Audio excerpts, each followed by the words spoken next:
And now, on to Orange Ocean. Oh boy, I hope it's icy orange. I hope it's not orange soda. I don't like soda. So yes, Orange Ocean. For those who follow my Twitter, you should know what happened with Orange Ocean and as to why, I'm going back to get Hammer, and as to why, even though I got the Switch in the last stage, it looked right there in Yogurt Yard Stage 6 that I hadn't gotten the Switch. Yes, I had to replay the entire game just to get back to this point, because my video completely corrupted, and this game autosaves, so I had to play all the way from Vegetable Valley to right here, hence why my life count is so high. And I guess that's a little bit of a blessing because my initial run of Orange Ocean wasn't too good, but still, it's annoying when you have to play through an entire game again. Anyway, for the first switch inside of Orange Ocean, you're gonna need Hammer.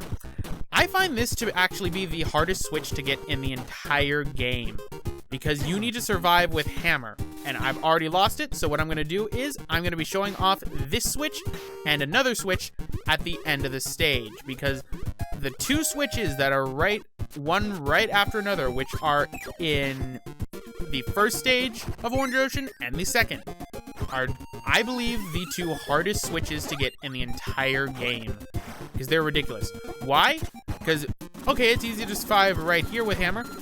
That fireball right there, the one that's flying, is a pain to get, to say the least. Because if you end up getting hit by him, chances are you're either A, going to die, or B, your Hammer power-up is going to fall into the pit. Why do you need Hammer? For these ice-looking blocks right here. No other ability can break them. Fireball technically can. However, you can't get to that one that's in the middle right there in order to break it with Fireball, because you just skirt right on top of it, which is annoying. And speaking of annoying, when you end up getting hit and you can't move and you fall into a pit. I hate this stage. I hate this entire level because I had to play through the entire game again just to get back here. Especially because I was sad because it was pretty much the initial recording I had done for this was also when I found out that Satoru Iwata had died, and I'm sad about that. I mean, Iwata was amazing. It's thanks to him we have this game. Thanks to him and Masahiro Sakurai. And this is a great game. He will be missed. But to honor his memory, let us get through the rest of this game before I lose my sanity.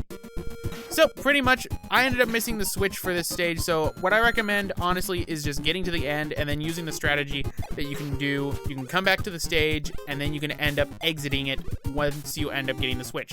Because that switch can take a while. In fact, it took me about 9 minutes to get that switch in particular, because I had to do another recording session, because I did 2 sessions with this file, 2 completely different sessions, because I was afraid that the video would corrupt again and I would have to play through the game a 3rd time just to be able to get it for the footage. And I mean, just to go over how corrupted the files were, it was dropping frames like crazy. And I mean crazy. Anyway, this is the second stage in which you're going to need Hammer as well. And in Nightmare in Dreamland, the remake of this game, it's easy to get what is known as the Mix ability, which allows you to possibly get Hammer in the next area. However, that's not available inside of Kirby's Adventure, unfortunately. Or if it is, it's extremely rare. So the thing that it was is if you suck up both the Crash Bomb and Parasol, you have a chance of getting Mix, which Mix has a hammer inside it. Well, I ended up cutting out the amount of time I spent trying to get a Mix, and instead we're just going to be coming back to this one as well.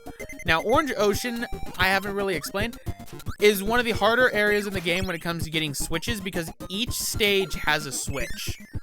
Each of these stages inside of Orange Ocean has a switch, and you're gonna have to either have Hammer or another ability to get it. So unfortunately, we can't use hammer right here. I guess stone would work right there as well since it's one of the pillars, but either way, you need to get one of them to right there and then you can get to the switch. Of course, I got killed by a broom witch as she swept me away. She swept me away as she swept away the dust, like the neurotic little witch she is. So let's go with high jump right now. Go upward, go through, and look, Scaffies, and so many things to kill me. In fact, so many things that will kill me. I lose 3 lives in this stage alone. So I got lucky right there. Ow. Okay, Scoffy. I don't need this. Ow. Scoffy, I did not need that. And I'm in the clear. Oh, hi, UFO. Oh, there goes my Maxim tomato. I could... Ow. Thanks. Thanks, UFO. Now, interesting thing about UFO, I haven't really explained. UFOs are one-time only power-ups, usually. Whenever the UFO shows up and you die or you kill it, they don't respawn when you go into another part of the stage and come back into that area, or when you end up going upward on the screen and coming back, as you can see right here.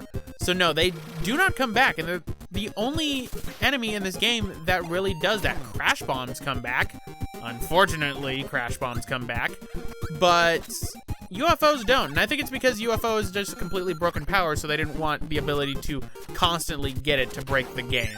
But that takes care of the second stage, so let's fly up over here and get a 2. You're gonna be noticing a trend. We're gonna be getting a lot of 2s with this. So that beats the second stage. And now on to the third stage, where we can now start getting switches. So for this one, you're gonna need hammer as well, but you're not too out of luck because there is a bonkers that we're gonna be fighting before we get to the area to where you can get the hammer. So, learn to speak, Roxas. We're gonna be fighting a bonkers before we get to the area where the switch is. Here we go, nailed it. I swear I know how to speak the English language. I just speak it very oddly and with incorrect grammar. But here's bonkers, so let's get rid of him. Get the spark ability back. Makes quick work of bonkers. There we go. Now you're gonna need hammer because up over this way there is a wooden crate that can only be broken with hammer. And come down over this way and we'll be heading off to where our next switch is. And the first switch that we're gonna be getting up to Orange Ocean. So, invisible door to right there to where it puts you right into an area to where if you so much as hit up, you'll go through the stage again, which is annoying. So, go right here. You're not gonna need hammer anymore, so drop it. And what you're gonna need is laser, which you have to grab before it ends up flying off. No worries, just simply go through the door right here, and all the enemies will respawn, so you can come back and get the laser that you need. Now make sure that you're on a platform when you suck them up. Otherwise, you're gonna have to spit it out, unfortunately. But, now that we have laser, go over this way. And we're gonna have to use a little divot right here to light the fuse, and up we go to our first switch of Orange Ocean.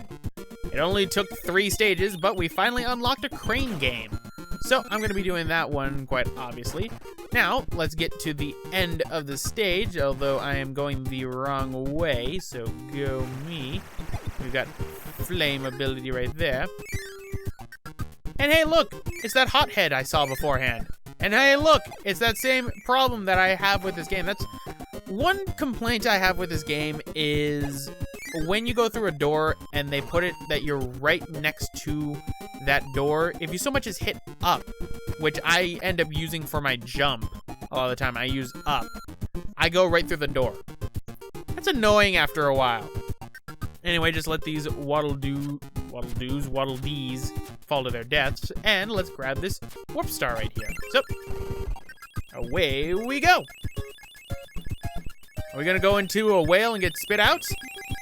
Now we just end up on a distant little island over here. Honestly, this game really makes Dreamland seem a lot bigger when you think about it, because In the last stage, we just had one castle, we had one little wood, and everything. Now, Dreamland seems pretty big, although one thing that I'm pretty sure people have noticed is that this game reuses music, which is very understandable because this is an NES game, so not too much in the size department for unique tracks. We wouldn't start getting into more unique tracks until later Kirby games anyway. But that takes care of Orange Ocean Level 3. I was almost going to call it Oil Ocean, but no, that's from Sonic. If this place was filled with oil, that'd be rather disappointing and rather saddening. But there we go. We managed to get 3 lives from that stage. So let us move on to our 4th stage.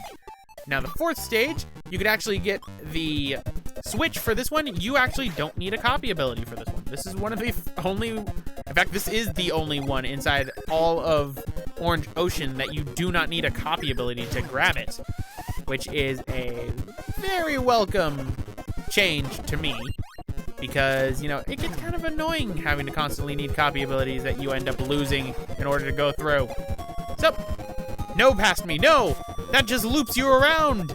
No! Go backwards! The door was over there! No! Oh, past me. Thinking there was a life in there when in reality it just puts you in a circle. I hope you're happy. Right, so let's go down, grab ourselves a sword knight. Why not? And break this, break that.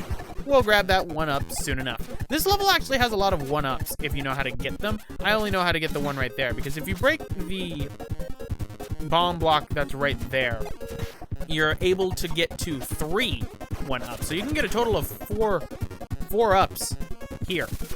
That's not bad, really. And if you use the strategy that I said beforehand, if you leave the Orange Ocean right now, and then you were to say go back to Yogurt Yard and come back, all the lives would respawn and you'd just be able to grab them again, which is very beneficial. Right, so climb up. Let's grab the sword ability again because I want to keep that. And here's that 1-up we got and some slowdown, some delicious, delicious slowdown. Gotta love that slowdown. Right. Ooh, that was close. That Gordo could have hurt me. No, but instead those spikes did. But now we're next to where the switch is, so there's no problem with health. Go down right here, and we have ourselves another invisible door that leads us to another switch. How were kids supposed to figure this out back then, that there were invisible doors? At least give some sort of visual cue. Some of the switches are hidden behind some visual cues that, you know, if you're not thinking about it, you can miss them, but are still good enough to where you can find them. Invisible doors? No. Is this another instance of needing Nintendo Power in order to get further? Because I didn't have a Nintendo Power subscription until I had a GameCube. And Nintendo Power is gone nowadays, and that makes me sad. I miss Nintendo Power. It was awesome. But let's get to the end of the stage. Watching out for some falling coconuts. I said watching out for some falling coconuts, Roxas. Good. Right, so just dash. And dash. There we go. And end of the stage. So, flying on up.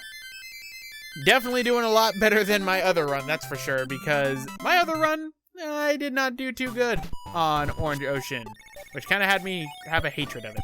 But let's go now to the 5th stage, which has a rather annoying switch. It's another one of the timing type switches, to where if you're not fast enough, you're gonna have to redo it over and over again. And I get lucky and managed to do it my first time, but it took me about 10 minutes, the previous failed recording, in order to do it. So, Crash Bomb falling down right there.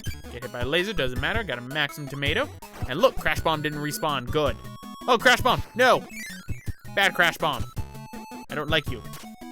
Scoffy. Die. Stupid Scoffy. And now to drown the Sword Knights. That's actually very gruesome when you think about it. Or no, you can make it gruesome by pretty much realizing their armor is so heavy that they end up drowning. There, now I've made it nice and gruesome. Now here's the end of the stage where you're gonna need this fire ability to light a fuse on a cannon. there are gonna be Waddle Dees and Waddle Doos running after you constantly.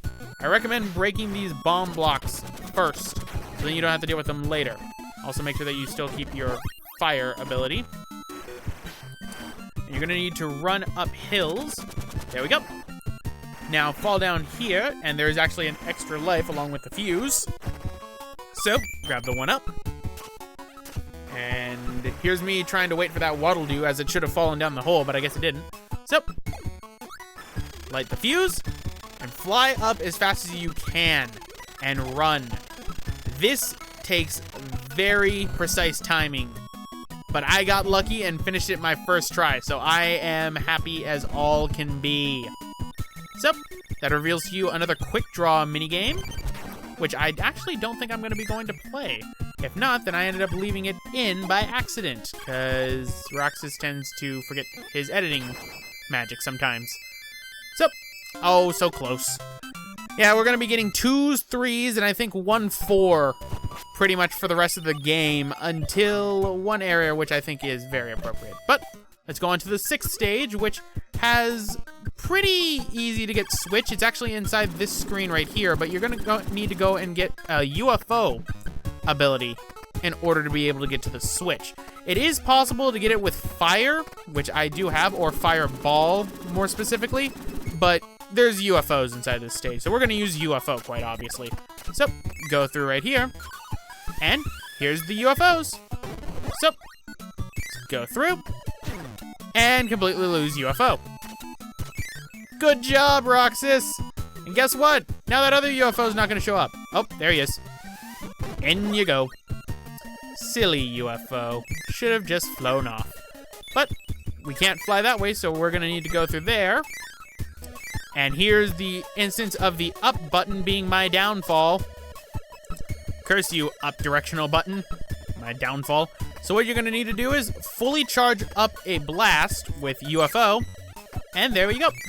So that opens that up, and we get ourselves the next switch of Orange Ocean. So now there are only 2 left, and they are in stage 1 and stage 2, which we will be seeing after I end up beating the boss of this stage, so no worries. So let us just constantly barrage fire, because I don't want to lose my UFO. I quite like this ability. I said I don't want to lose my UFO, thank you. Right? So let's get another UFO. I love the little picture that they had, a little sprite picture of Kirby riding a UFO. So, again, is this Kirby becoming a UFO? Or is this Kirby simply riding inside a UFO? Which means there's another sentient being that is inside there that we are ripping out of there. No problem. Who said that Kirby isn't as sadistic as Majin Buu? But let's go right here, and if I'm remembering correctly, if you go to the bottom, you're gonna fight 2 Mr. Polars. If you go right here, you're gonna fight 2 of these guys. Guess what? I'm gonna get my shit wrecked. Isn't that just fun? So, great. Lost that. Ow. Ow. Stop it. Stop it. Ow. Stop it! It's not supposed to be going this way! Alright, so just stand still. Throw a bomb one at a... No! You're supposed to throw bombs one at a time, and... Oh, come on. Like I said, I'm gonna get my shit wrecked. Ow. Great. It was at that point, whenever I do a little, like, down on the analog stick or D-pad, that's usually me in real life reflecting my current emotion right there. I do that a lot in Sonic games, for the 2D Sonic games. Especially Sonic 2. Ah, great. Now we gotta wait. Right, so, flying through. And, uh-oh. Looks like something's going wrong on my recording end. Sorry. So, that takes care of that one. So, now that he's out of the way, let's use Crash. And leave him with 1 health. Of course. Now die. And give me your Crash ability. There we go. So that's 1 Crash ability. And, ooh, Invincibility Candy. Thank you, Meta Knight. You know, you're being very kind with this Hyper Invincibility Candy. A little bit too nice. Why is that? Could it be that you want me to survive to fight whatever boss we're having to fight for Orange Ocean? Maybe. But let's get to the end. And great, that's why. You just want me to fight your mooks again. So guess what? Crash. And give us more enemies, of course. Right, so same strategy as beforehand. This is actually gonna be the last time you're gonna be fighting Meta Knight's mooks. So revel in this. This is the last time we have to do this. Yay! I'm happy. I don't know about you. I'm happy. I don't want to do this again. It gets boring after a while. All I'm doing is inhaling so many people. Right? Mine. Ow. And I mean, they don't even give me copy abilities. You'd think that the skull ones would give me, you know, cutter or something. Right, so, inhale. Right, spike ball. Throw that. There we go. Great, another trident guy. Ow. Oh, I got 1 HP left. But I am victorious, so here's the end of the stage. Fly on up. And a 3. Way to be a failure, Roxas. Way to go. But that reveals our next boss fight, so why don't we do that? And it's Meta Knight. So grab the sword, and the fight begins. You have to fight Meta Knight with the sword. I just pretty much decided, no, I'm not gonna be able to do this on one hit, so let's just kill myself and go back in. The fight will not begin until you grab the sword, so you could be standing there for 10 minutes as Meta Knight just waits for you to grab the sword, because he will not fight you without a sword. At the same time, inside this boss fight, it's different in that once you get hit, you don't lose your copy ability, because Meta Knight is an honorable knight and will only fight those with a sword. It's as he says in Brawl, fight me. So, let's just constantly slash at Meta Knight. I have him on the ropes. He's running into a corner. Haha. And there we go. And hey, look! He's another Kirby. That's adorable. But, there we go. That grabs that one. So that defeats the Orange Ocean, kinda. Don't forget, we still need to get our switches. So let's start with the second one first, which I was able to get through and survive with my hammer ability I got from Bonkers. So, go right here. Use the hammer ability. And here is our next switch, which reveals an arena. I believe that one will give you the throw ability. So let's exit the stage and now head back to stage 1 to where we're gonna be able to finally get the switch. This is after about 7 minutes of trying. Yeah, so once I killed that enemy, I realized I have this in the bag. So go right over here, break that, get ourselves a life, and then I decide, you know what, no, I earned this. All the blocks get broken. Every single one. All blocks get broken. All of them. Die. And break that. So we can get to our switch. But anyway, guys, I'm gonna end it off right here. This is Roxas1359. Next time, we're gonna be heading off to the last regular stage of the game.